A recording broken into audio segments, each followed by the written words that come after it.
Bismillahirrahmanirrahim. Assalamualaikum warahmatullahi wabarakatuh. Alhamdulillahi rabbil alamin. Alladhi allafa baina qulubina fa asbahna bi ni'matihi ikhwana. Wassalatu wassalamu ala rasulillahil karim. Nabiyyina wa sayyidina Muhammadil amin. Wa ala alihi wa sahbihi wa dhurriyyatihi wa ummatihi ila yaumiddin. Fahuwa mursalun rahmatan lil alamin.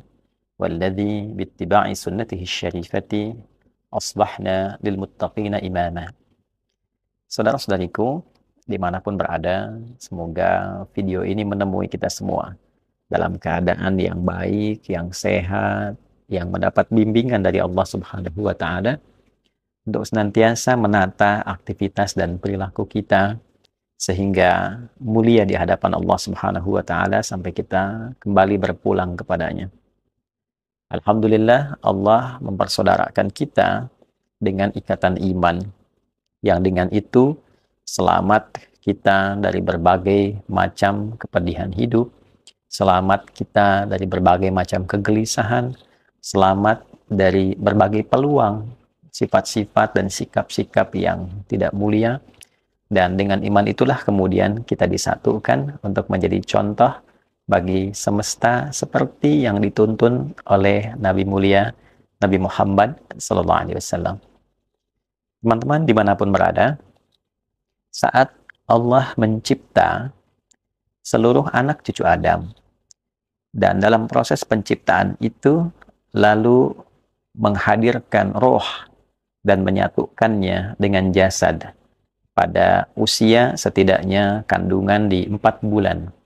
120 hari, fase 40 hari ketiga, seperti diungkap dalam satu hadis Abdullah bin Mas'ud radhiyallahu taala anhu dari Nabi sallallahu alaihi wasallam yang sangat viral itu, bahkan ditempatkan oleh Al-Imam An-Nawawi rahimahullahu taala dalam Al-Arba'in, 42 hadis beliau di urutan hadis yang keempat. Kalau roh ditiupkan dan disatukan dengan fisik, maka disitulah kemudian terjadi satu komitmen, dialog antara Al-Khaliq, Allah Subhanahu wa Ta'ala, sang pencipta, dengan makhluk yang tercipta. Terekam itu semua dalam Al-Quran surah ke-7 di ayat 172. Wa idh akhadha rabbuka min bani Adam min zuhurihim dhurriyyatahum wa ashhadahum ala anfusihim alastu bi rabbikum qalu bala syahidna an taqulu yawmal qiyamati inna kunna an hadza ghafilin. Wa idh akhadha rabbuka min bani Adam. Dan ingatlah, pelajari, pahami, ketahui, sehingga dengan mempelajari itu kita mengerti, dengan mengerti itu timbul ada ingatan dalam diri kita untuk kita jadikan sebagai pedoman. Apa yang kita ingat, kita pelajari, kita pahami itu ketika Allah Subhanahu wa Ta'ala, Tuhan kita semua, mengambil satu perjanjian dan komitmen yang kuat.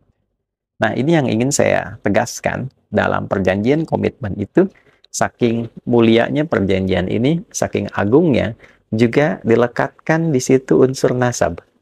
Wa idh akhadha rabbuka min bani Adam. Dan ingatlah Muhammad SAW ketika Rabbmu mengambil satu komitmen perjanjian min bani Adam, dari semua anak cucu Adam. Maka menarik, perjanjian syahadat pertama yang menentukan fitrah dan kemurnian bawaan fitrah itu. Fitrah beragama, fitrah cenderung pada kebenaran, fitrah bertuhan. Ternyata awal pelekatannya berlangsung juga proses penyebutan nasab di dalamnya.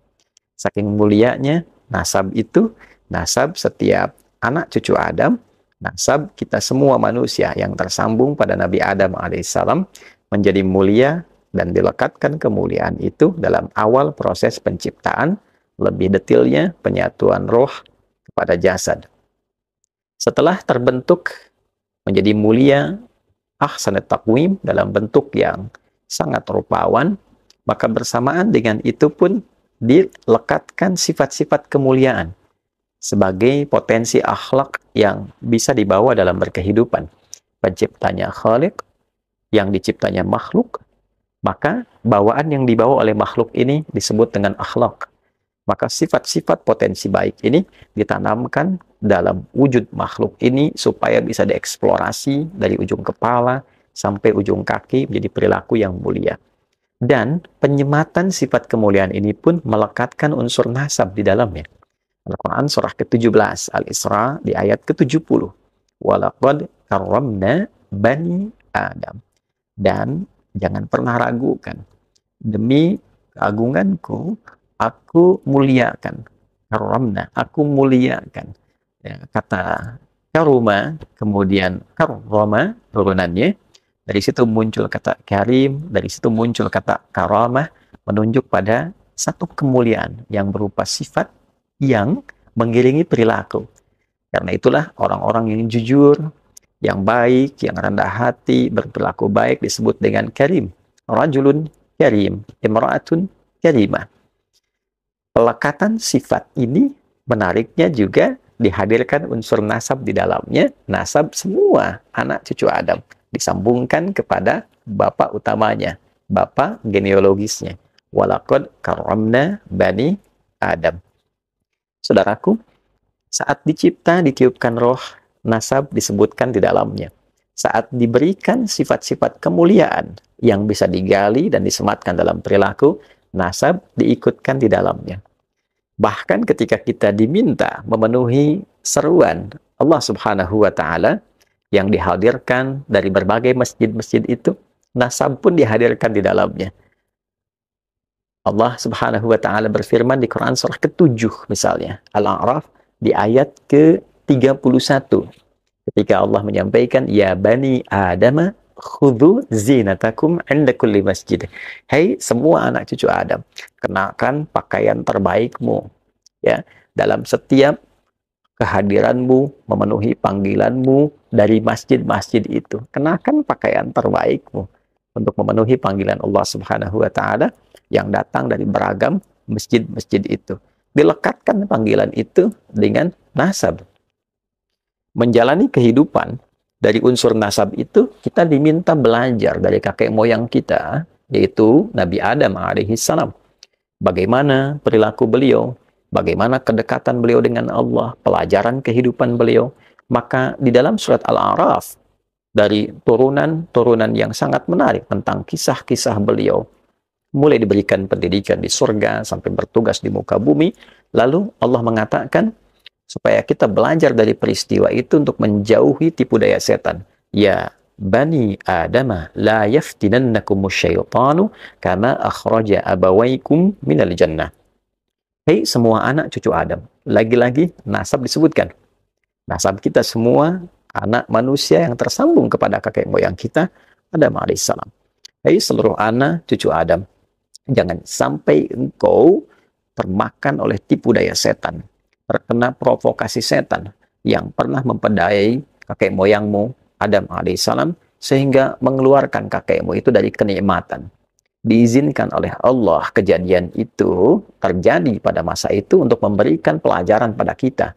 Bagaimana kita bisa menghindari. Bagaimana kita mendapatkan jalan keluar. Mudah bagi Adam alaihissalam, seorang nabi yang terpilih, dijaga oleh Allah untuk ditetapkan. Jangan sampai tergoda. Tapi bagi kita yang bukan nabi, bukan rasul, dan berpotensi banyak tergoda, kita harus tahu bagaimana cara menghindari. Bagaimana cara kita kembali saat terjebak di dalamnya. Dan menariknya, itu semua diungkap dengan penyebutan awal nasab. 7 kali disebutkan ini dalam Al-Quran. Ya Bani Adam. Bani Adam 7 kali disebutkan dalam Al-Quran.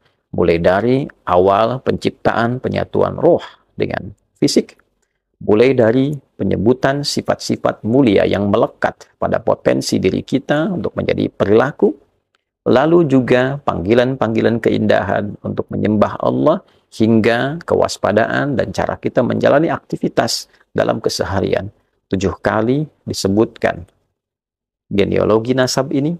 7 hari kita beraktivitas dalam sepekan. Seakan kita tidak boleh lupa bahwa nasab kita ini begitu mulia. Nasab kita dipertaruhkan. Nasab kita memberikan kemuliaan-kemuliaan tertentu di sisi Allah Subhanahu wa taala, dan dengan nasab itu kita tercipta, dengan nasab itu kita pulang, dan dengan nasab itulah kemudian kita mempertanggungjawabkan segala kegiatan-kegiatan aktivitas kehidupan kita di muka bumi ini. Itulah yang menjadikan segala penyebutan nasab di dalam Al-Quran pada umumnya seringkali menghadirkan contoh-contoh kemuliaan. Terlebih ketika nasab itu dilekatkan pada sosok-sosok tertentu yang mulia secara spesifik. Misal, yang perempuan ada Maryam, wa Maryam binata Imran.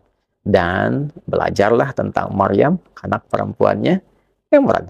Seorang perempuan mulia, nasabnya disebutkan langsung pada ayahnya Maryam, anak perempuannya Imran, karena menunjukkan satu kemuliaan yang sangat luar biasa, satu keteguhan, kedekatannya dengan Allah, bagaimana orang tua merawatnya, akhlaknya yang sangat mulia. Bukan hanya menunjuk kepada nasab keluarganya saja, dari keluarga Imran yang baik, yang mulia, tapi Maryam menunjukkan kemuliaan nasab ini dan menjaganya dengan sifat-sifat perilaku mulia, ketakwaan kepada Allah, sehingga menjadi contoh yang melewati setiap masanya. Bahkan ketika melahirkan putra tunggal beliau, dengan cara yang istimewa pula, dari sikap yang mulia, dari perilaku yang mulia, ibadah yang mulia, maka lahirlah anak yang mulia yang terpilih. Justru itu menjadi harapan kakek neneknya, Imran dengan Hannah.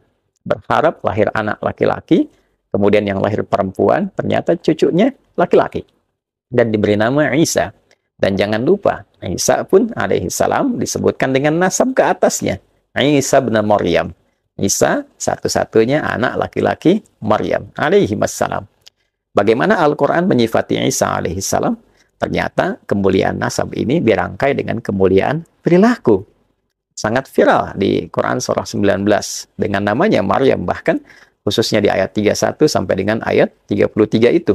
Wa ja'alani mubarakan aynama kuntu wa awsani bis shalah, dan seterusnya sampai kita dapati wassalamu alayya yauma wulidtu wa yauma amutu wa yauma ub'atsu hayya.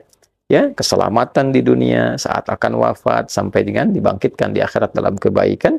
Dan menariknya, beliau juga menyebutkan beliau berbakti kepada ibundanya, beliau mengabdi kepada Allah dengan sempurna, dan juga dipertemukan dengan saudara, nasabnya juga tersambung dalam situasi yang unik.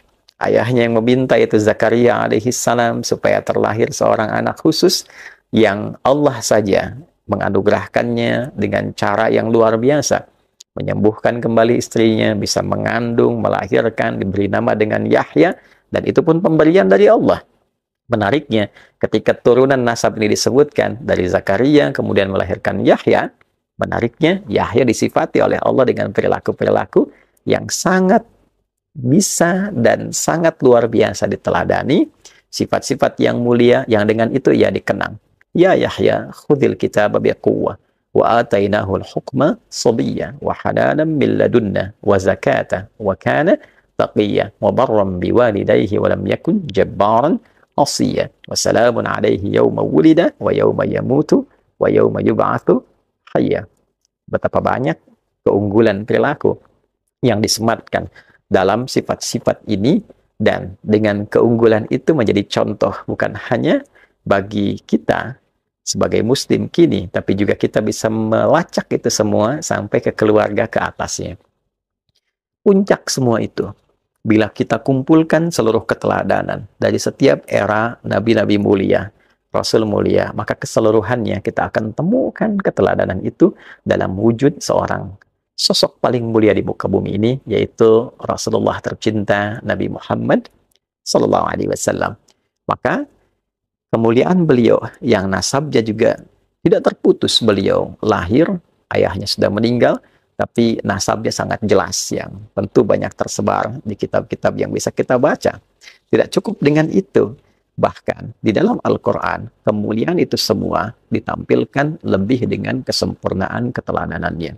Laqad kana lakum fi Rasulillahi uswatun hasanah. Sungguh jangan pernah engkau ragukan pada kepribadian Rasulullah itu ada keteladanan yang paripurna, yang terbaik, yang bisa melahirkan pahala. Ujung kaki sampai tarik ke atas, ke ujung kepala beliau yang mulia, semuanya teladan. Pikirannya teladan, pendengarannya teladan, tuturnya teladan, sampai berjalannya pun teladan.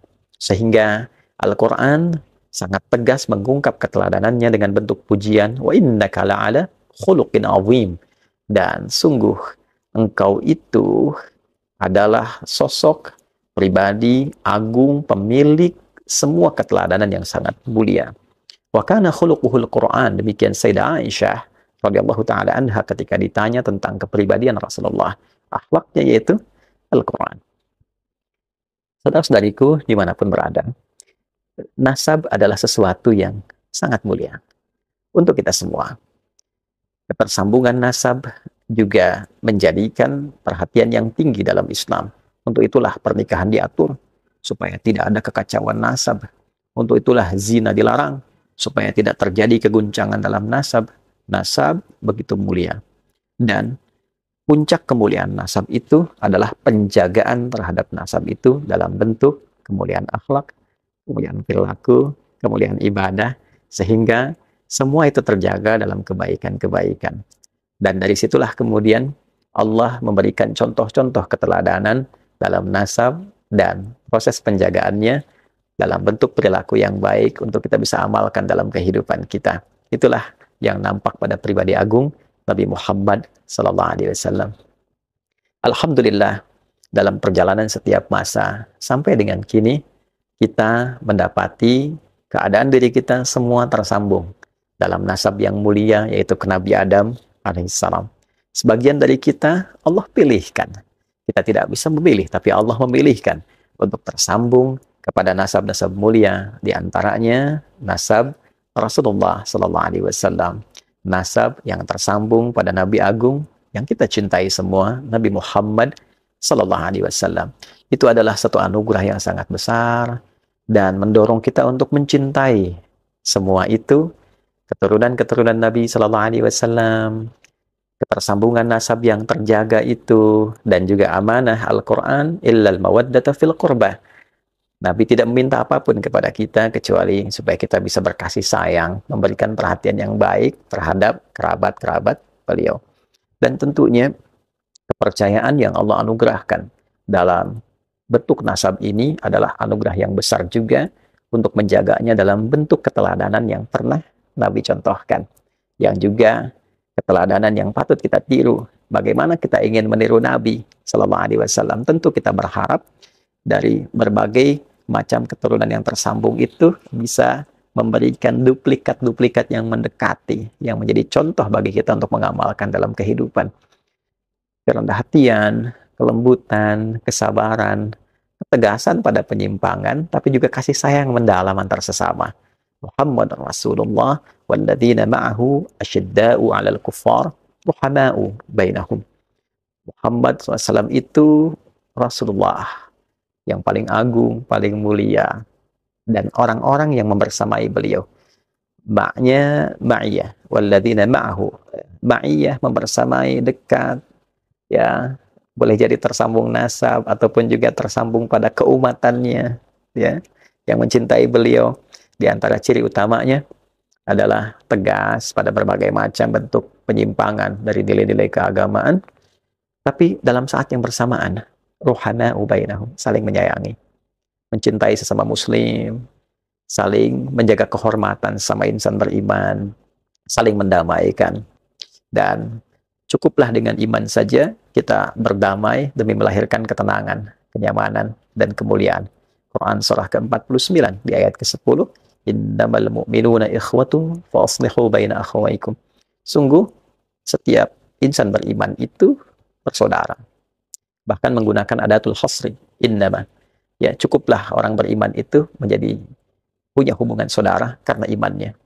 Di atas berbagai macam runtutan nasab itu yang tersambung kepada Nabi Adam alaihissalam, ternyata ada satu tali asih yang harus diasah untuk saling mengasuh, yaitu tali iman. Habdu minallah. Dan dengan iman itulah kita menjadi bersaudara. Fa asbahtum bi ni'matihi ikhwana. Dengan nikmat Allah, nikmat iman itu kita bersaudara. Karena itulah bila terjadi satu perbedaan pendapat atau bahkan memicu perselisihan, perdebatan, Dan di antara keelokan insan beriman itu adalah menghadirkan sifat islah, menghadirkan kedamaian yang menyatukan, menghadirkan satu bentuk perbaikan yang mempersaudarakan. Untuk itu, dari mungkin tadi sharing, saya tidak bermaksud juga mengajari, karena sadar diri ilmunya masih sedikit, ya, dan juga sadar diri bahwa kondisi kami secara pribadi mungkin berasal dari keluarga yang biasa saja, juga tidak terlampau istimewa, tapi kedalaman cinta terhadap Al-Quran mendorong kita semua untuk mencoba menampilkan sisi keimanan kita. Di sini saya ingin menghimbau kepada seluruh kalangan tanpa kecuali untuk menghentikan seluruh bentuk perdebatan, sifat-sifat yang mengarahkan kepada perpecahan, yang dipicu oleh polemik-polemik tentang nasab dan sebagainya. Saya kira cukup selesai. Alangkah lebih baik dihentikan saja, karena kita semua adalah mulia. Kita satu bangsa, satu negara, satu ikatan iman. Akan lebih baik bila seluruh problem itu kita tepikan, selesai, dan menghadirkan islah. Saya sangat mencintai dan Masya Allah negeri ini dibangun dan juga dirangkai dengan rangkaian yang sangat indah. Di antara saham terbesar untuk merangkai negeri ini adalah saham keimanan kita kepada Allah Subhanahu wa Ta'ala. Di dalamnya banyak sekali nasab-nasab tersambung pada Rasulullah Sallallahu Alaihi Wasallam yang memberikan kontribusi besar akan terlahirnya negara kesatuan Republik Indonesia, baik di masa perjuangan, penyusunan bagian-bagian yang membentuk NKRI, lambang negara, dan yang lainnya. Bahkan embrio awal berdirinya Indonesia itu juga ya yang menyatukan kerajaan-kerajaan di Nusantara, yang memberikan pendalaman-pendalaman, pengajaran-pengajaran tentang bagaimana implementasi ketauhidan dalam membela negara, revolusi jihad dan sebagainya. Itu seluruhnya teman-teman sekalian tanpa kecuali mengacu pada ulama-ulama kita, dan juga mereka diantaranya tersambung nasabnya pada Rasulullah SAW. Apakah dari jalurnya Ba'alawi, apakah dari jalurnya Wali Songo, seluruhnya memiliki kemuliaan yang kita cintai. Dari manapun, saya mengajak akan lebih baik perdebatan itu ditepikan. Mungkin Allah menginginkan dan menghendaki itu semua terjadi supaya kita saling mengenal siapa yang selama ini nggak pernah kelihatan. Dari yang nasabnya Wali Songo, yang tersambung juga pada jalur-jalur kepada Nabi Sallallahu Alaihi Wasallam, ataupun juga dari Ba'alawi yang belum diketahui, ternyata banyak ulama-ulamanya yang meneduhkan, yang punya kitab-kitab yang disyarah juga oleh ulama-ulama kita. Saya harap ini adalah satu potensi untuk menyatukan, bukan memecah belah. Kita punya persoalan yang banyak sekarang harus kita hadapi. Persoalan keumatan, tentang judi online, tentang pinjol, keresahan di masyarakat. Saya kira tidak perlu kita tambah lagi dengan banyaknya polemik-polemik yang tidak penting untuk hadir, sehingga menghambat kemajuan, kecerahan, dan juga ketentraman yang selama ini kita harapkan. Kalau setiap guru hanya membuat ataupun dibuat konten oleh orang lain dengan menghadirkan banyak perdebatan seperti itu, maka apa yang didapatkan oleh umatnya? Saya mohon maaf bila ditemukan kata-kata yang tidak tepat. Mohon dianggap sebagai sesuatu yang bisa diperbaiki, tidak ada maksud lain dari apa yang kami sampaikan. Saya kira semoga Allah Subhanahu wa Ta'ala merahmati kita, merahmati negeri kita, dan menyatukan kita dalam kebaikan untuk membangun negeri ini bersama-sama, mencintai negeri ini, dan menjadikan itu sebagai ibadah terbaik kita, sebagai bekal pulang kembali pada Allah Subhanahu wa Ta'ala. Sekali lagi, hentikan polemik nasab, hadirkan sifat islah di antara kita, dan mari kita rekatkan ukhuwah yang dengan perekatan itu kita bangun bangsa kita untuk maju bersama di era yang tidak mudah ini dengan tantangan yang beragam. Orang sudah sampai ke titik yang tinggi untuk menjemput masa depan. Maka saatnya kita membangun islah sebagai pondasi berbangsa, bernegara, berketuhanan yang Maha Esa, untuk melahirkan perilaku kemanusiaan yang beradab dan diawali dengan persatuan Indonesia demi mewujudkan kerakyatan yang dipimpin oleh hikmat kebijaksanaan dalam permusyawaratan perwakilan, dan terwujudlah keadilan sosial bagi seluruh rakyat Indonesia. Adi Hidayat. Assalamualaikum warahmatullahi wabarakatuh.